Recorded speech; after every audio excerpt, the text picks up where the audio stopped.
You know, I saw Fried Green Tomatoes last night, and I didn't see it last night. What, am I, a parrot just reading this card? I didn't see it last night. What'd I do last night? I watched High Society at home in bed.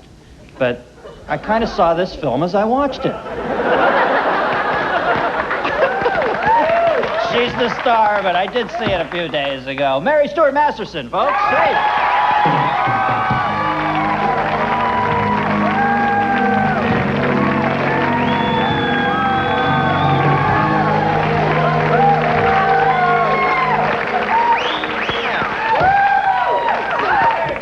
Pas de deux we did there. You know, I'm in a state of perpetual plie under this desk.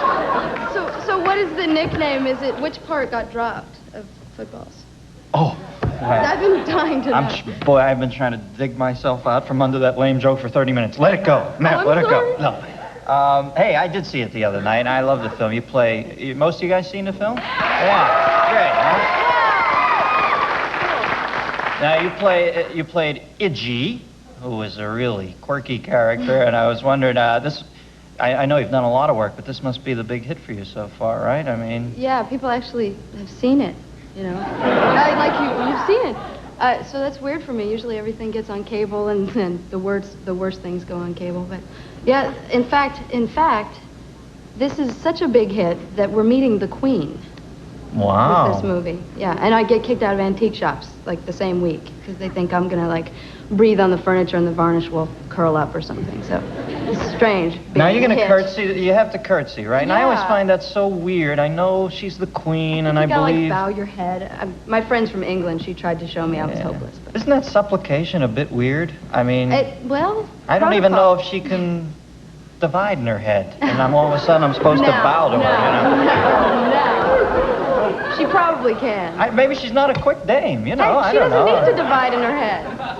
Yeah, well, she's the Queen, but I just... She's got Buckingham Palace and guards, and she doesn't need to divide in her head. But, you know, Buckingham, that's just a timeshare. She doesn't have that idea. That's true, I've heard that. When are you going to meet her? In March, I think. Hopefully we'll meet her. Maybe she'll bump us, you know, we'll end up with, like, some fifth-level royal, like, who's, you know, in rehab or something. Benny Hill. Yeah, right. Mr. Hill.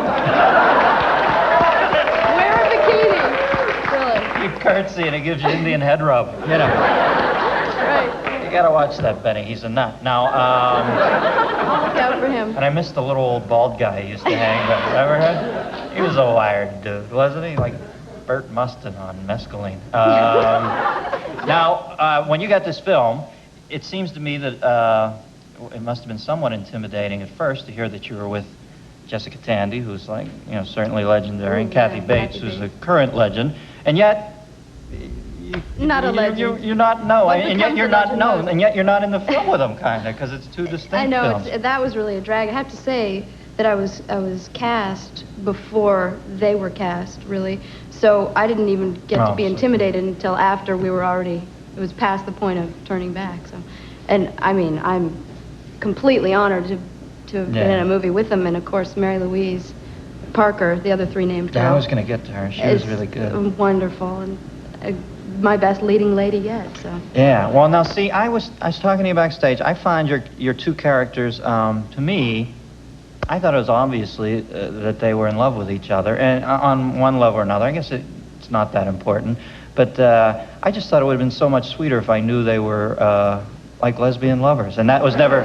He wants to see them in bed. No, I don't want to see them in flagrant delicto. I just thought it would have been... No.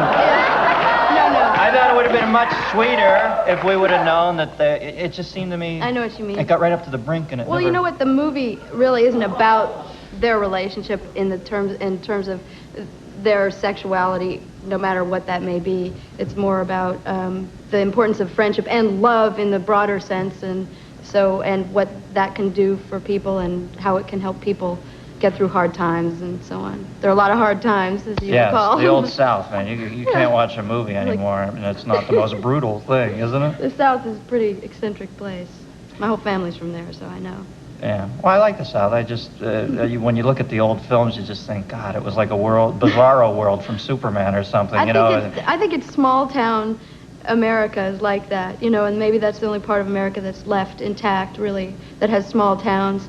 in the sense that anybody in a small town, there's like a microcosm in a small town. There's always some Uncle Billy who gets dressed in a dress on Saturday night, but they don't think, oh, he's cross-dressing. They say that's Uncle Billy, you know what I mean? It's just a small town thing, and so the South may seem to be rather eccentric, but really it's just sort of... Oh, that's just Uncle Slice of life. Wilhelmina. We're going to take a commercial. We'll be back. We'll meet the director of the film right after this. Bye.